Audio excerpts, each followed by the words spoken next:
Hello, welcome to the asynchronous webinar on accelerated learning, staffing for extended learning opportunities. This webinar will provide an overview of strategies and resources for recruiting, hiring, and training staff for extended learning, which includes summer programs and tutoring programs. My name is Megan Steiner. I am the IU13 School Improvement Team member who focuses on human capital strategies. Also, relevant to this particular webinar, I volunteer in a tutoring program. Now, this staffing webinar represents part of an overall series on establishing effective system conditions for accelerating learning, which itself is part of a professional learning series on accelerating learning from PDE. The objective of this webinar, as I mentioned, is to share effective practices and resources for recruiting, hiring, and training tutors and other staff for extended learning, and also for monitoring the effectiveness of staff and programs. The topics we'll discuss are why focus on extended learning and why now, staffing summer programs, tutoring program structures, staff recruitment, staff selection, staff training, and progress monitoring. We will also have a Q&A session with Susanna Loeb, who is the director of the Annenberg Institute for School Reform at Brown University, which is also the home of the National Student Support Accelerator, a center which offers a wealth of expertise and resources for tutoring programs, and which I'll refer to among the suggested resources toward the end of this webinar. So first of all, why extended learning and why now? Extended learning, by the way, can refer to summer learning programs, supplemental tutoring during school, after school, before school, or other opportunities for students to have individual or small group support. Now, research, including meta-analyses, indicates that high dosage tutoring has an impact on learning in both math and reading overall and compared to some other common strategies, as we can see in this data representation. Now, it also has impacts on social emotional learning and school connectedness through individualized relationships with staff. Tutoring, whether during the school year or during the summer, can also provide an educator pipeline for school systems by attracting potential teachers and other staff. Now, I'll note that for some, tutoring got a sort of bad rap in response to many of the tutoring interventions that were funded under NCLB, when federal funding allowed some students to enroll in tutoring services outside of school. These interventions were generally associated with only small benefits, but those interventions that were found to be more effective followed some best practices like frequent tutoring sessions and other must-have components that we'll get to in more detail later in this webinar. So bear in mind, it's not the fact of tutoring, it's how it is done that has the impact. So why now? This may already be something that is very much on your mind as a means to accelerate learning for students in response to the challenges they've faced during the pandemic. Next year and this summer will already look different than what we are used to. And this is another change that can make a high leverage impact. Funding is available. American Rescue Plan ESSER funds may be used for funding crucial summer, after school, and other extended learning and enrichment programs. And LEAs can also use traditional funding sources such as Title I.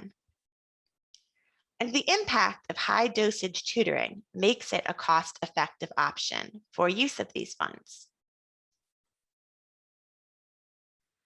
Now, much of this webinar's guidance and examples around structure and staffing apply both to summer and school year extended learning opportunities.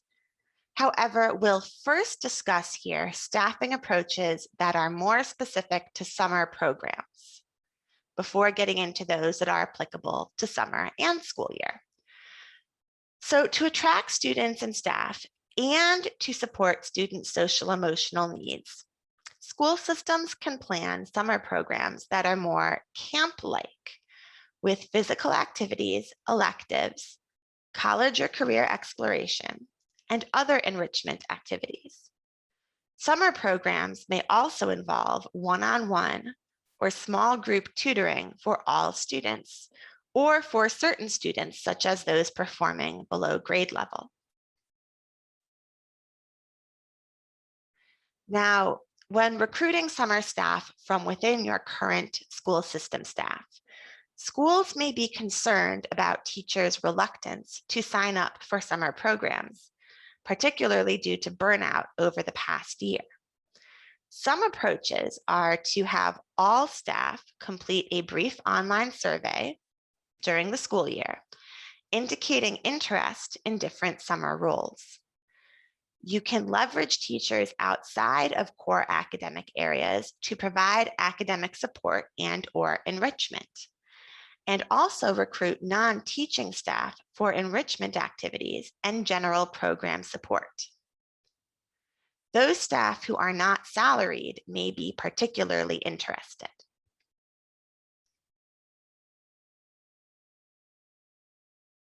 Now, if it's challenging to recruit highly effective teachers in core content areas, some approaches to help attract them may include hiring them to work for a shorter session within the summer, such as a 3-week period of time, assigning them to work half a day or less, and/or allowing them to work virtually, while students still participate in other programs face-to-face, such as enrichment programs.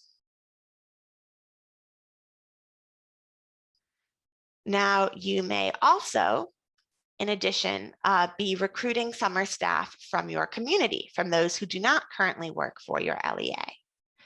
You may collaborate with other enrichment activity providers or nonprofits to staff enrichment activities, such as the local karate instructor or a community arts program. For tutors or teaching assistants, you might recruit from the community as well, including ed prep students, other students from institutes of higher education, and even high school students. Now, when thinking about expanding the reach of summer learning and expanding the reach of tutors during the summer, a creative way to think about this is to think of the other community organizations who are invested in accelerating learning as well, and collaborate with community organizations that already provide summer camps, such as the YMCA or Boys and Girls Clubs. Ask if they are interested in adding an academic component like tutoring to their summer programs. They may already be doing this. And if they are, share your summer curricula and instructional materials with their tutors. You can even invite their staff to trainings that your schools are offering for summer tutors.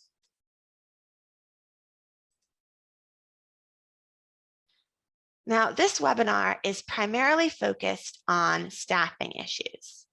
However, who will be working with students and how depends on the extended learning structure that best meets your school's needs and context. So I'll give just a high-level overview of considerations for program structure. For more guidance on designing an extended learning program, see the resources recommended at the end of this webinar. So again, this is just a high-level intro into tutoring and extended learning program structures. First, we have the must-haves for effective programs, those that are most likely to lead to positive impacts on student learning and student social-emotional needs as well. These include a consistent tutor for 3 or more sessions per week. The duration of the sessions depends on content and student age. High-quality materials aligned with state standards. Tutors' use of student progress data to inform tutoring sessions. Program leaders' use of data to self-evaluate and inform changes in the program. Overall alignment with state standards. Connection to classroom learning. Parent engagement, and being part of a regular academic schedule. This last piece, part of a regular academic schedule, is important for equity. For example, an optional weekend program may be less accessible to some students if they don't have a reliable way to get to school on weekends, if they work on weekends, etc. Now, before going into further details of program structure, leaders need to consider whether to work with an external vendor organization. This is something you may have already been considering. This decision will depend on factors like LEA budget, LEA staff capacity, and student learning needs. So when thinking about this, about partnering with an outside vendor organization, those systems that do this, the vendor can recruit, hire, train, and coach tutors. The vendor organization can provide tutoring curricula, materials, and assessments. The vendor and/or LEA staff can facilitate connections and communications between tutors and students' classroom teachers. And vendor and/or LEA staff can be responsible for progress monitoring. Now, this is a resource that I will provide a link to reach at the end of this webinar, but coming this summer, there will be an LEA playbook from the National Student Support Accelerator that, among other topics, can help LEAs determine what approach to staffing and vendor partnering or not partnering may be best for your context.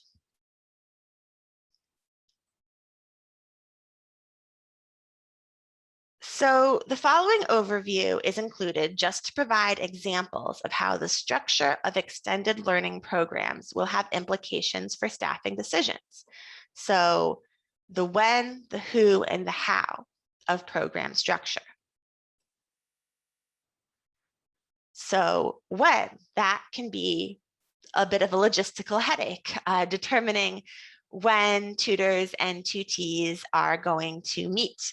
This could be after or before the traditional school day. This could be a pull-out program without students missing core content. This could be school-wide small group tutoring for all students during the school day, or for high school students, a credit-bearing elective during the school day with a teacher of record supervising tutors. That's just a non-exhaustive list of examples. And the latter two options on this list, when feasible, can lead to better attendance and can also help avoid students feeling singled out as in need of extended learning opportunities. So, who will participate? This depends on individual school priorities, school capacity, and student data. It could be that you choose that all students school-wide will participate, or students furthest below grade level, students at risk of not graduating on time, students who had the least level of participation during remote learning, and/or students with disabilities or English learners. Finally, how? In other words, what will be going on during the tutoring sessions? It could be support for existing schoolwork or homework, a separate tutoring curriculum, which is something that If a system decides to work with a vendor organization, the vendor organization may provide this curriculum. A full tutoring curriculum tied to that of the school curriculum, or a less thorough set of suggested one-on-one or small group activities that teachers, department heads, instructional leaders, etc., may develop as examples of what tutors could do with their tutees and that are tied to the school curriculum. Again, this is a non-exhaustive list of examples. Now, here's an example of the how and the who and the when. One program structure developed in response to pandemic learning loss is Accelerate Louisiana's research-based acceleration block structure. This is something that was developed by the Louisiana Department of Education. In this structure, highly effective teachers in core content areas work with small groups of students during acceleration blocks. During acceleration time, students work on mastering unfinished learning from the previous year, as well as grade level learning based on each student's needs. Other students not in the acceleration block do another activity such as computer lab with a paraprofessional or other staff. And acceleration blocks occur at the same time for all students in a grade. So all third graders are in acceleration block at the same time, for example. Also, each building has a stipended school-based coordinator, such as a teacher leader. Now, as a resource, Accelerate Louisiana's staffing and scheduling best practice guidance goes into detail with recommendations for specific components of school day acceleration programs. And this document will be mentioned among the resources at the end of this webinar. The document is long, but readers can use the whole document or focus on the topics where their LEA has the greatest need for guidance and support. As another example, I'd like to mention Saga Education, because regardless of program structure, effective extended learning programs connect with classroom learning. So in this example, Saga Education is a research-proven tutoring model for secondary math. Program staff includes site directors who oversee all tutors in a school. The site directors meet weekly with teachers and facilitate communication between teachers and tutors. These site directors are usually teachers themselves who are interested in leadership roles. They also recruit, onboard, and train the tutors. In Saga's model, school leaders communicate to teachers that the tutors are not detracting from the teachers' roles, but are there to provide further support. So these are a couple different approaches to collaboration and communication between the tutors and the classroom teachers. So another thing that may be top of your mind when thinking of summer or school year extended learning opportunities is recruiting staff. You may decide to focus on recruiting from existing LEA staff, from the community, or both.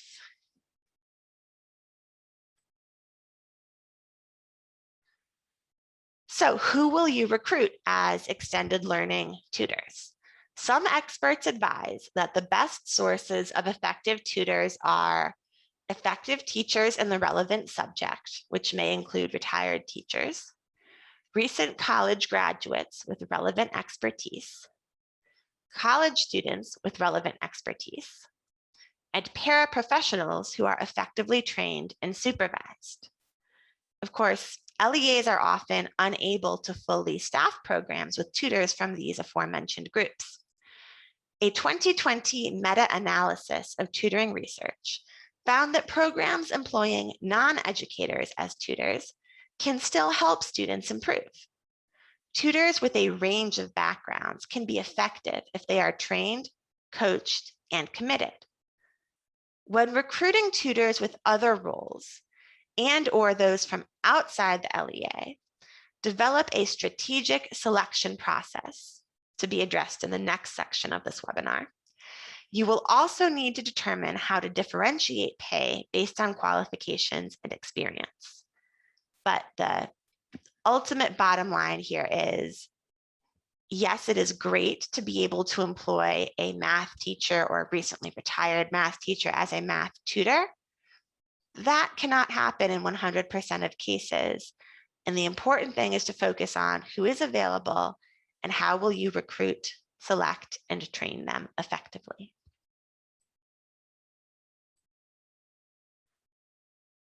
So when you're thinking about recruiting staff from within your LEA, I've mentioned a couple of examples from Louisiana, from Saga Education, where we have folks within a school who are leading and training tutors. So when recruiting program leaders who hire, train, and coach tutors and coordinate among tutors and classroom teachers, you might consider your teachers, including English language development teachers, special educators, and or teachers interested in leadership roles. Teachers who have worked as mentors of others, instructional coaches, or other education professionals, such as counselors and social workers, who can also help facilitate those communications between tutors and classroom teachers who share students. Now, when recruiting tutors from within your LEA, as mentioned, you may want to recruit your existing teachers, especially those who are highly effective in core content areas. Your paraprofessionals and substitutes, especially those who are interested in becoming teachers. Also, if you have building substitutes who don't need to fill a vacancy in a particular day, you may have a plan for how they can fill in and support as tutors. You may also recruit your high school students, and we will go further into considerations for employing high school students later in this webinar. To get the word out to folks in these different roles, as with summer programs, you can ask staff to fill out a brief online interest survey to determine whether they would be interested in school year extended learning roles. You could even do the same with interested high school students. Next, recruiting from institutes of higher education. This is also a pipeline opportunity for future teachers and other staff. You may recruit ed prep students, including current student teachers in your schools, students who are working in their college's tutoring centers, students who are considering careers in education, but perhaps not committed yet, work-study students, and alumni of your schools. You can ask your high school counselors for recommendations of recent grads. When publicizing jobs for IHE students, you can leverage existing or new relationships with college or university faculty and staff. You can go to the work study or employment offices and use referrals from students currently working in your LEA. You want to be known among students as a good place to work. Next, recruiting from your community for school year tutoring roles. You may reach out to people such as family members who have previously volunteered with your schools who may now be interested in a paid part-time role. Students' family members, retirees in your community, such as those from the AARP Experience Corps, which focuses on early literacy volunteers. Retired educators, I mentioned previously, they can also train or coach other tutors, and recent college graduates who may have expertise in particular areas like secondary STEM. Publicizing jobs for community members. You will want to provide prominent, clear information about tutoring positions on your LEA's website, including why potential applicants would want to work for you.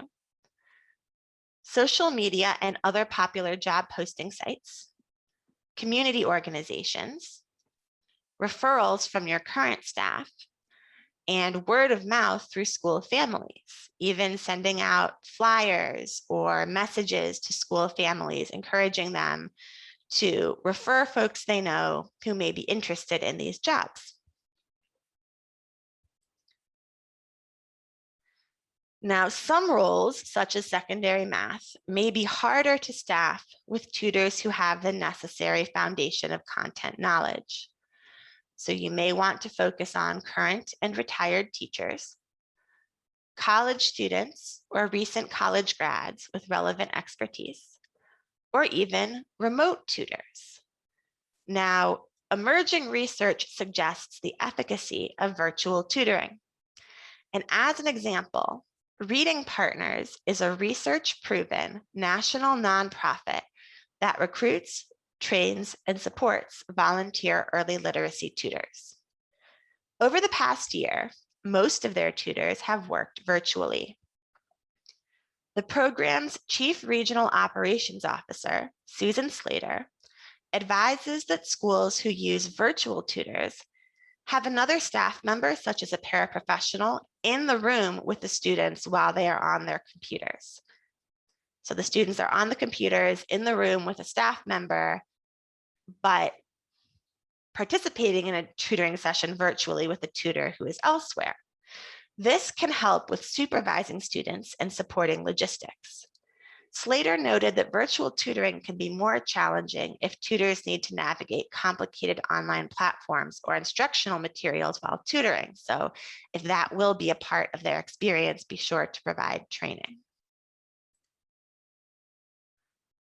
Finally, what about high school students as tutors? This is something I have mentioned.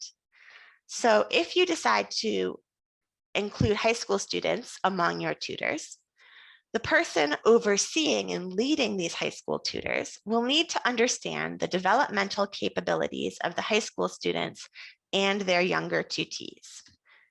Even though they're high schoolers, it doesn't guarantee that they are at a certain cognitive or developmental level. In selection, you would need to screen in a similar way that you do with adult tutors. Also, you can ask high school teachers and counselors for referrals. In training, focus on developing high school students' ability to use abstract thinking and to meet students' social emotional learning needs. Now, ultimately, this can be a great approach for both tutors and tutees if you put in the time and effort.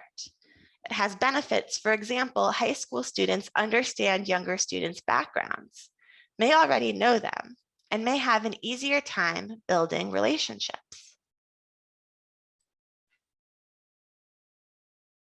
Next, we'll focus on staff selection. After implementing an effective strategy to recruit candidates for extended learning opportunities, you'll need to implement an effective strategy to select which candidates to hire. So for hiring criteria, you'll want to set uniform criteria for hiring extended learning staff, including their experiences, abilities, and mindsets, and create an application process, such as application questions and interview questions that directly assesses these criteria. Reflect these criteria in your tutor job description. Sources of tools and examples to do this will be mentioned among the resources at the end of this webinar. So next are recommended hiring criteria. What you prioritize in hiring and assigning staff depends on the program structure you select and the roles of your tutors. So determine which criteria you can train for and which you cannot. The latter set you can prioritize in your application and interview process. Recommended criteria include the ability to build relationships with and engage students. To select for this, you could use hypothetical scenarios. How would candidates respond? Even if they aren't familiar with how to meet students' social emotional needs, do they show an understanding of why social emotional learning is important so that they are willing to be trained on this? Asset-based and equity-oriented mindsets. You can train staff on pedagogy, but you need people who first have the right mindset. Another mindset is responsiveness to feedback. You can screen for this and other mindsets by, for example, giving feedback in an interview to how a candidate says they would handle a hypothetical situation. Reliability. Will they show up on time? Will they respond to communications and ask for help when necessary? Content and pedagogy knowledge is important, though it can be taught. These are particularly important for early literacy and secondary math. Background checks almost go without saying for a leader in education. And finally, in addition to knowing how you will hire and support extended learning staff, develop a uniform policy for how and when you will exit or reassign staff if necessary. Next, we have training for staff. Notice that the icon on this slide is that of people having a conversation, because effective programs focus not only on initial training sessions, but also on ongoing coaching and feedback. Training priorities will depend on the prior experience and skills of your tutors, such as current or recently retired teachers versus college students. However, consider how to train tutors on the following topics as they pertain to your tutoring program. Also, when deciding on your training, consider whether some training can be asynchronous, coupled with synchronous opportunities to ask questions and apply learning. So for pre-service training, for an orientation, you may want to cover logistics of what to do if a tutor will miss a session, how to take and log notes about tutoring sessions, and other protocols. You'll also want to explain how tutors will be supported and coached, whom to contact with concerns, and how they, the tutors, will be able to provide feedback about the support they receive. You can provide information on the mission and culture of the LEA and the tutoring program, and information on student safety protocols, such as what to do as mandated reporters. Pre-service training can also focus on social emotional learning and relationship skills. Clearly establish the importance of these skills for effective tutoring, including relationship building, understanding students' context, equity and inclusion, unconscious bias, for example, discussing potential tutoring scenarios that may challenge tutors' thinking, such as those around unconscious bias, and trauma-informed practice. You may even include your tutors in training that other school staff already have on supporting students during school reopening and on trauma-informed practice. At least in trainings or materials about how the past year plus has impacted students, you will want tutors to have the same understanding and strategies during school reopening as other school staff do. Finally, training on behavior management, which will of course differ based on the age of the students. And even if tutors don't need to end up using these behavior management strategies, they may feel more prepared and confident knowing some strategies. Give them skills like how to redirect or correct a student's behavior without just saying no. Practice giving specific praise for students' learning strategies to improve their tutees' motivation, who to go to for support when needed with behavior management. Overall, you can set expectations in training that as adults, we all have good days and bad days. And tutors should know that when they work with students, it may not always be a completely smooth road, but to know that it's all right if a session doesn't go so well, and to know how they can ask for help if needed and continue to improve.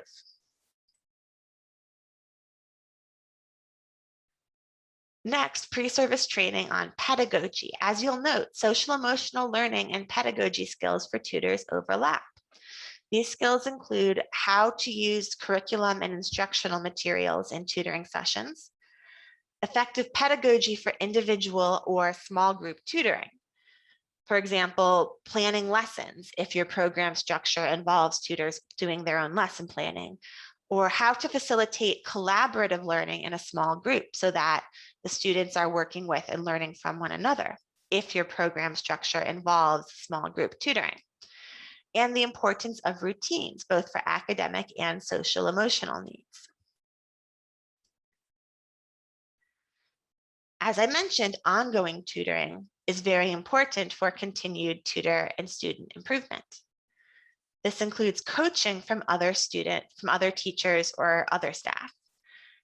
As with classroom teachers, ongoing coaching is more impactful than just a standalone training. And some of your tutors will need more than others in terms of ongoing coaching. Keep internal notes on tutors' strengths and areas for improvement based on what is noticed in coaching. You can also review and provide feedback based on informal observations of tutoring sessions, based on tutors' session logs or notes, and on tutors' written reflections on their own practice. You can also use feedback from classroom teachers whose students attend tutoring to learn about how your tutors are doing and to provide feedback and suggestions to your tutors for improvement. You can use facilitated community of practice meetings for tutors to discuss challenges, strategies, and successes, both in academic and social emotional learning with their tutees. Tutors can discuss how they are feeling and progressing as tutors. You can also use ongoing virtual communication, such as group chats or message boards, for tutors to discuss challenges, strategies, and successes, with a tutor coach providing input. Finally, you can offer opt-in trainings for tutors working on certain subjects or tutors who are working with certain populations, such as English learners.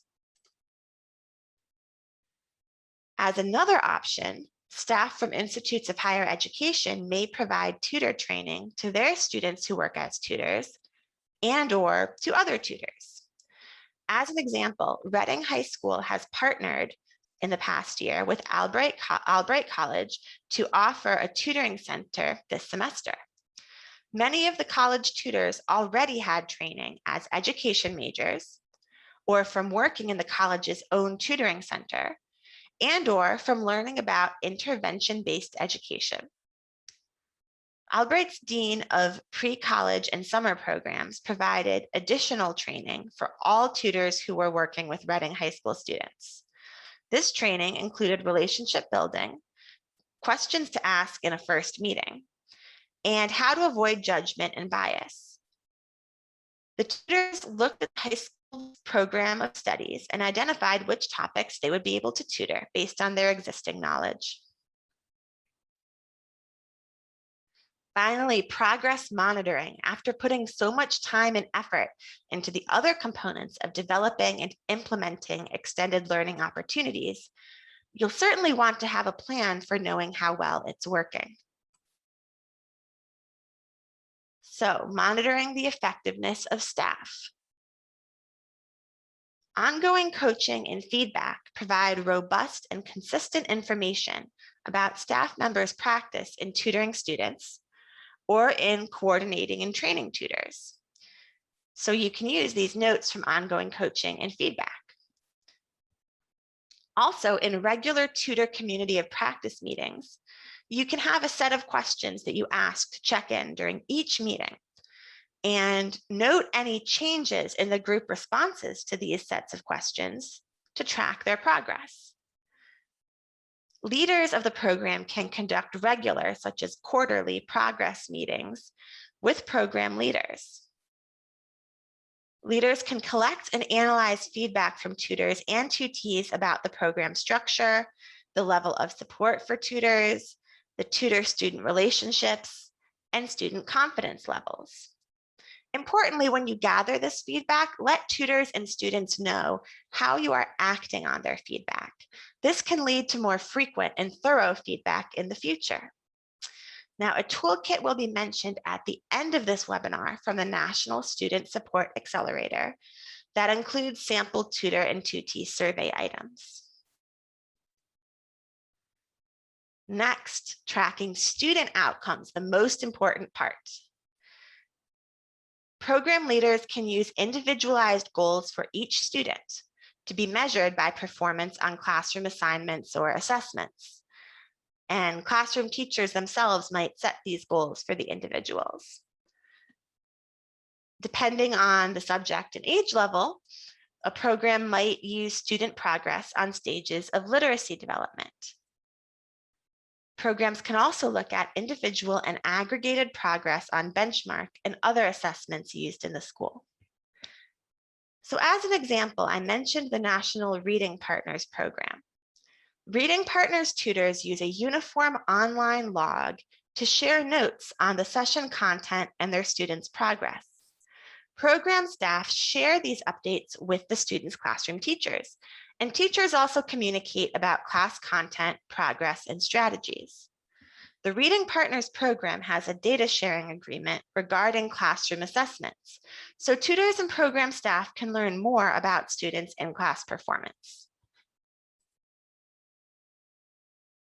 Next, we are fortunate to have the opportunity to share a question and answer session with Susanna Loeb, the director of the Annenberg Institute for School Reform at Brown University.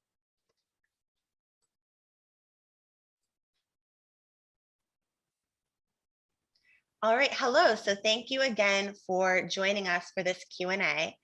And before we get started talking about some of the specifics of tutor selection and so forth, can you speak about the National Student Support Accelerator that I've mentioned previously in this webinar? Oh, I'd be happy to. So we've been working really hard to develop the National Student Support Accelerator, which provides a comprehensive resource for those interested in implementing high impact tutoring. We introduce a framework for thinking about how tutoring programs should be structured to suit their communities. And then we give specific tools for building, expanding, improving, and funding those programs. We've designed the accelerator with the needs of tutoring organizations, schools, and districts in mind. And the accelerator tools articulate the best practice, drawing on the extensive body of research literature, but also on all the feedback we've been getting from educators across the country. Our goal is to make implementing high impact tutoring at scale as straightforward as it possibly can be. Yeah, thanks for explaining that. It is certainly something that folks can benefit from having straightforward tools. And I know I've benefited from exploring those tools on the website. That's why I will encourage folks at the end of this webinar to follow the link for more resources there. So now we'll get into the topic of school systems selecting tutors. So school leaders who are developing or expanding tutoring programs may be uncertain about whether to focus on hiring experienced educators, such as their current staff, or tutors from institutes of higher education or from their community. What advice do you have for making these decisions? It's a great question. So research shows clearly that a wide range of people can be effective tutors as long as they have the appropriate supports. Certified teachers certainly can be highly effective teachers or highly effective tutors, but so can paraprofessionals and others. While certified teachers may require less training and coaching than other potential tutors, they're more expensive and may not always be feasible. Paraprofessionals and others will require more training and stronger coaching to make sure they're effective, but all the evidence shows that with those supports, they can be. The question of whether volunteers can be effective tutors also comes up regularly. In general, the programs that use volunteers tend not to be as effective, though they're still effective, just less effective than programs who use paid tutors. However, this may be because those programs often don't provide the supports to tutors, such as coaching and high quality materials that they need to be successful. It may not be the fact that the tutors are volunteers that make the programs less effective. Programs that use what you can think of as paid volunteers, such as students on work study, may have a particular promise given that they likely benefit the tutor as well as the student. Some of those college students may then be drawn into teaching and become effective teachers as well as effective tutors.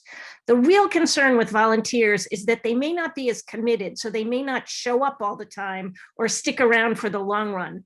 If you're able to find a committed volunteer workforce, they very well could be effective with the right training, oversight, and materials. Another important question is whether tutors from the local community are better or whether tutors can come from anywhere. One clear finding from research is that much of the value of tutoring comes from tutor-student relationships.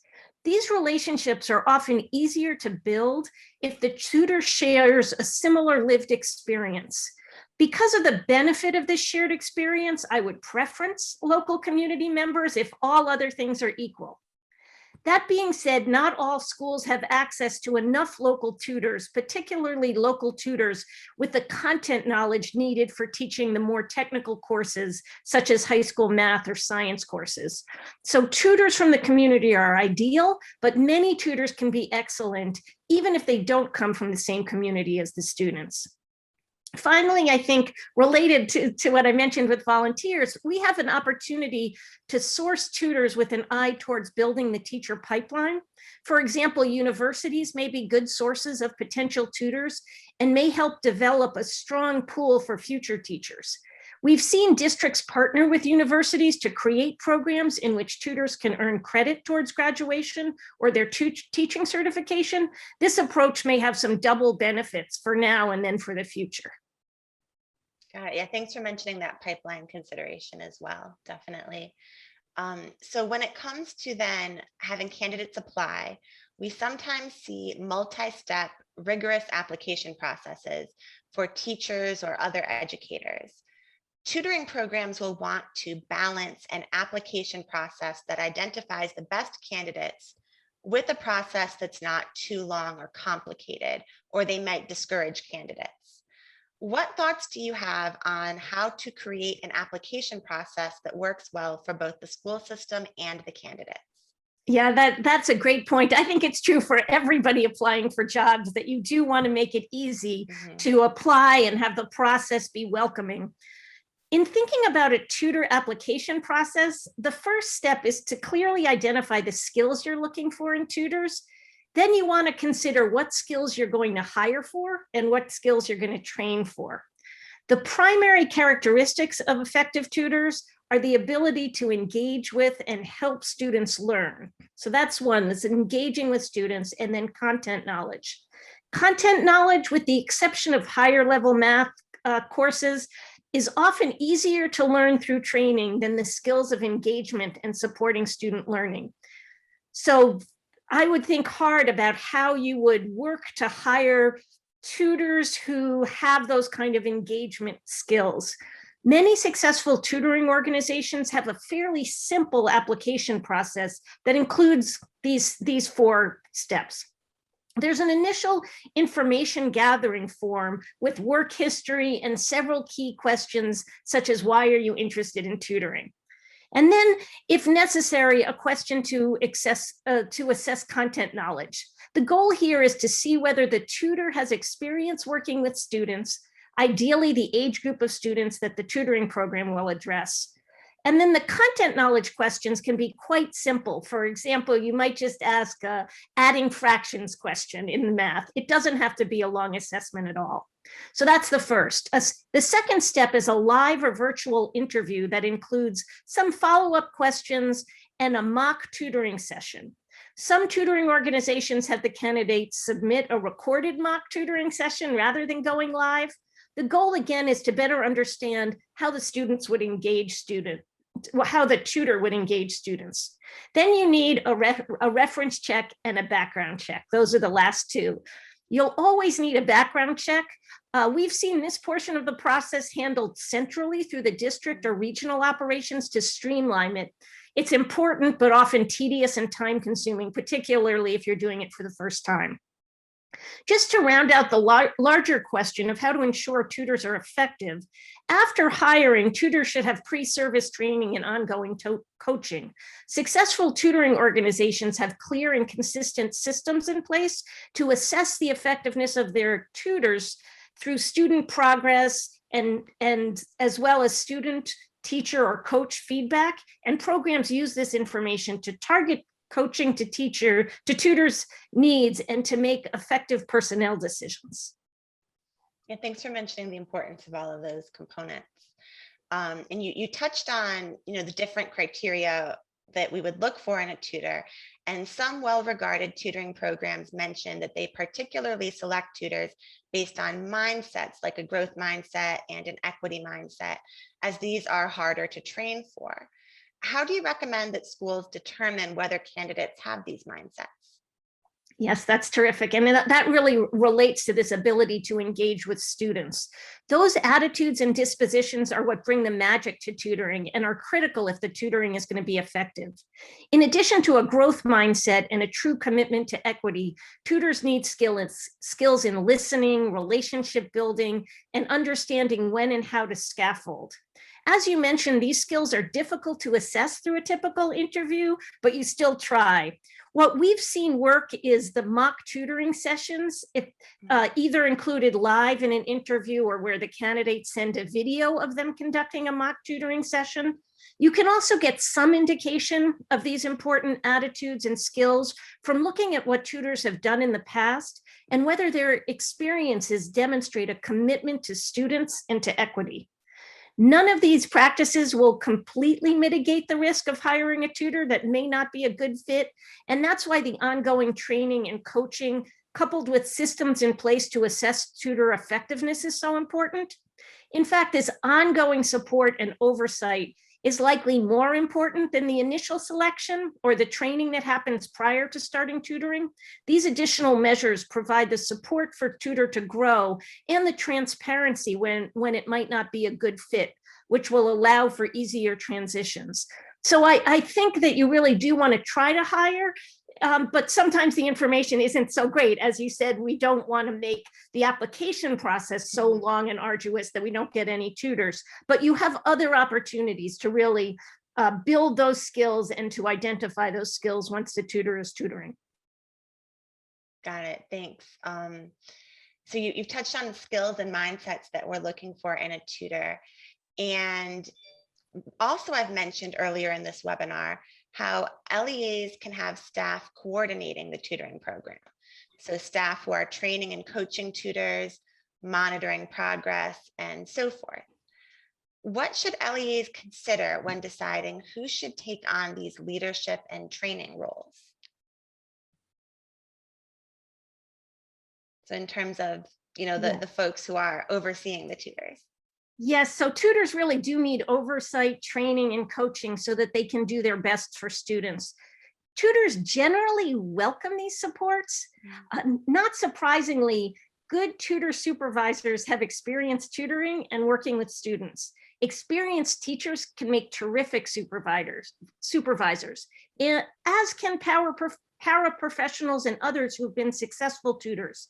Similar to effective tutors, they should have a growth mindset and the ability to engage with and support tutors as they continuously improve in their practice.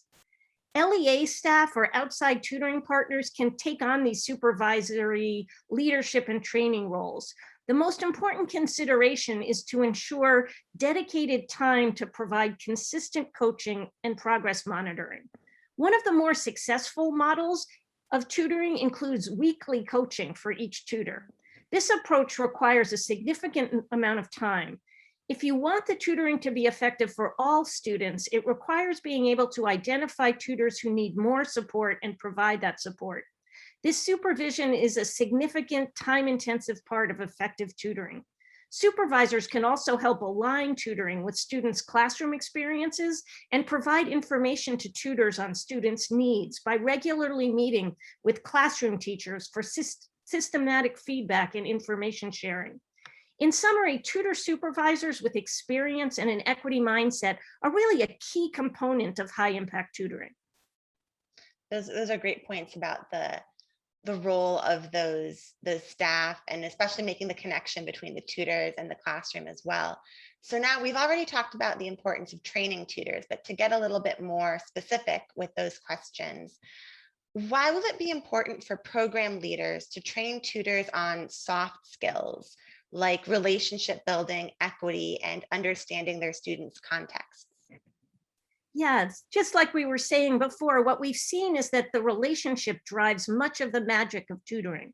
Therefore, the soft skills that create the opportunity for the close relationship are really critical. Many studies have assessed digital platforms that aim to mimic tutors. And while some show benefits for students' academic growth, they're not nearly as effective as relationship-based tutoring between a live tutor and a student. Relationship-based tutoring also shows significant spillover for students. Students not only learn the content of the tutoring, but also improve their attendance at school, even their academic performances in classes outside of the tutored class. I think because of that relationship and this feeling of success. That being said, it is not easy to train for these soft skills. Our recommendation is to hire for these skills as much as possible and provide consistent coaching that will lead to continuous improvement in these skills. In addition, high quality materials that provide relationship building activities for tutors and students can be helpful. They can help tutors develop these important relationships. So examples of what tutors can do with students can really help in this process, as well as hiring tutors who already have some of these skills.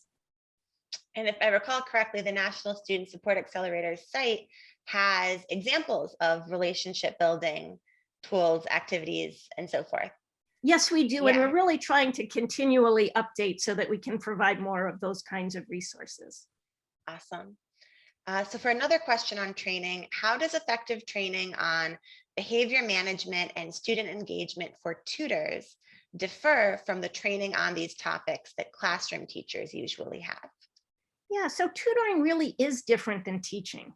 Teachers need to engage large numbers of students and effectively differentiate material without the luxury of giving each student undivided attention. Tutors can give students their full attention, particularly in one-on-one tutoring, but even with a few more students in a session, especially if they've been grouped to have similar needs. Moreover, high impact tutoring programs provide high quality materials for tutors so that tutors don't need the skills and knowledge to develop complex lesson plans.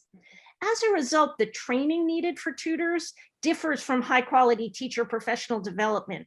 Tutors can benefit from help in engaging students and help in structuring sessions to be enjoyable and effective, but they don't need the more traditional behavior management or full class engagement skills that classroom teachers need and really do take a lot of experience and effort to develop. Got it. And then another topic that you've talked about the importance of is the ongoing coaching, ongoing training for tutors. So why is it so important and worth the effort to provide ongoing coaching and feedback for tutors? And then how can program leaders clearly communicate to tutors that these strategies are meant to support the tutors and are not happening because the tutor did something wrong or isn't seen as good enough at tutoring? Yeah, that's a great question. And I actually think tutors are really open for feedback. Many of them welcome it. Ongoing coaching is one of the true keys to developing effective tutors. Without coaching, a tutor has little opportunity to understand what they're doing well and what they could do better. Coaching should be a consistent, expected part of every tutor's experience. The framing, consistency, and fact that all tutors, rather than just some, are coached should make it clear that coaching is not a form of remediation or punishment for poor performance, but instead a form of acceleration for all tutors to continue to improve their practice because they're so important for the students' academic and development and overall well-being. Mm-hmm. And of course, that process of continual training leads us to continuous improvement. And how are you using the information gathered from giving feedback, giving ongoing coaching to continue to improve the program? So what can school systems do, as a final question, what can school systems do to determine how well their training and coaching are working at improving tutor practice and student learning? Yeah, so data is important for tutoring programs, both because tutors need data on student needs in order to focus their tutoring sessions on addressing those needs, And because at a larger scale, programs need data to identify their successes and areas for improvement. Successful programs will have several layers of progress monitoring that will point to where a program is making progress and where it needs to make some changes. Some of the most important information a tutoring program can collect is to understand how effective each of their tutors is across multiple dimensions, such as student learning and student engagement. Programs should track the academic progress of students being tutored using either school or district assessments or their own formative assessments. They should also track students' attendance. Usually both academic learning and attendance can easily be tracked within existing systems. Additionally, we've seen successful tutoring organizations use exit tickets, which are short form surveys that students complete at the end of each session. That gives immediate feedback on the quality of the relationship between the tutor and the student in a way that you can then address it really quickly.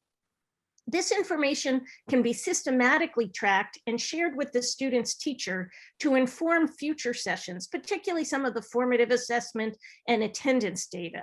And then it can be shared with the tutor's coach to inform their coaching. The information can also inform the program about how successful their tutors are and what types of further training would be the most useful. Progress monitoring is really a key feature of high impact tutoring programs. Yeah, thanks. I'm glad we got to get to that topic of progress monitoring, because as folks are putting in so much time and effort into developing and implementing the program, they want to make sure they are monitoring how well it's doing as well. So thanks so much again for joining us and for your time for this Q&A. Thank you. It was really my pleasure. Thanks for having me. Now, before we conclude this webinar, I would like to share the URLs for a few sources of tools and resources on tutoring and extended learning staffing, some of which I've already referred to in this webinar. We've mentioned the National Student Support Accelerator from Brown University, and here you can see the URL for their overall website. I highly recommend exploring this site for a wide range of specific and actionable tools that LEAs can use, including tools and resources on planning tutoring program structure, tutor selection, surveys, observation rubrics, and other tools you may use to collect data on program progress. Also coming in July, they will offer a district playbook, which, among other considerations, includes considerations for how LEAs can choose to partner with a vendor organization or not as part of a tutoring program. I've also referred to Saga Education, and at this URL, coming in May, you can access a free set of asynchronous tutor trainings on topics including relationship building and pedagogy. So leaders can view this array of asynchronous trainings and decide which they may want to refer for their tutors. Now, with either of these URLs or the URLs on the next slide, you may want to pause this webinar so that you can enter the URLs into your browser and perhaps bookmark them for later if they may be relevant to you. Because at this point, you may want to pause, because I will be going on to one other slide with additional links to resources.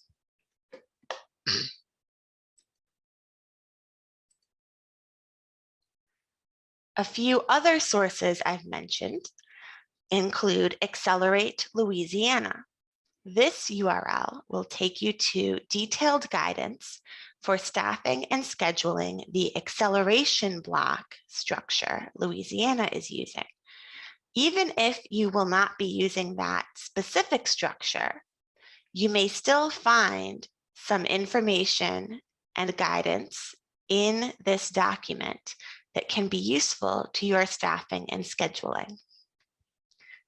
Pennsylvania also offers an educator recruitment and hiring toolkit, for educators overall, but with some tools that can be particularly applicable to tutors and/or summer program staff, such as tools for effective job posts and employment websites, or for how you can leverage your current staff in recruiting new staff. Finally, I referred to the national program Reading Partners, and at this tiny URL, you can access some excerpts from the orientation they use for their new tutors, specifically excerpts from the components of the orientation on equity, understanding student contexts, and social and emotional learning for new tutors. So again, if these seem relevant to you, you may want to pause this webinar and search for these URLs and bookmark them for later.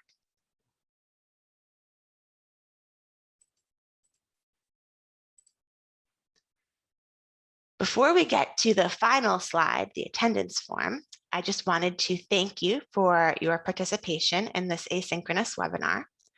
And if you have any questions, ideas, or are looking for other resources, I encourage you to contact me at this email.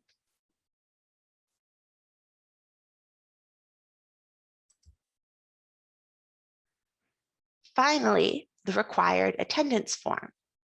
There are a few ways you can access this form. You can use the tiny URL at the top of this slide to access the Google form. If that URL is not working for you, you can use the second URL here, which is longer and case sensitive. Finally, if you prefer to use a QR code, you can use your phone to scan this QR code. Please note that you will need the exit code for this session listed at the bottom of the slide. The exit code is different for each session. The exit code for this one is 19537. Thank you again for your participation, and have a great day.